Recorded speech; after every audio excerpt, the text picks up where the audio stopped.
রমজানে দোয়া কবুলের সময়। রমজান হল দোয়া কবুলের বিশেষ মাস।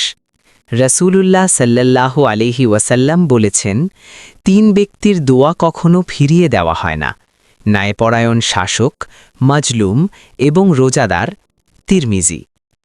রোজাদারের দোয়া বিশেষ করে ইফতারের আগ মুহূর্তে কবুল হয়। নবী সাল্লাল্লাহু আলাইহি ওয়াসাল্লাম বলেন, রোজাদারের জন্য ইফতারের সময় একটি দোয়া আছে যা প্রত্যাখ্যাত হয় না। ইবনে মাজা। এছাড়া রাতের শেষ অংশে, বিশেষ করে তাহাজ্জুদের সময়, আল্লাহ তাআলা প্রতি রাতের শেষ তৃতীয়াংশ বাকি থাকতে দুনিয়ার নিকটতম আকাশে অবতরণ করে বলেন, কে আমাকে ডাকবে, আমি তার ডাকে সাড়া দেব? কে আমার কাছে চাইবে, আমি তাকে দান করব? কে আমার কাছে ক্ষমা চাইবে, আমি তাকে ক্ষমা করব? বুখারী ও মুসলিম। আর রমজানের শেষ দশকের লাইলাতুল কদরে এক রাতের দোয়া 1000 মাসের ইবাদতের চেয়েও উত্তম।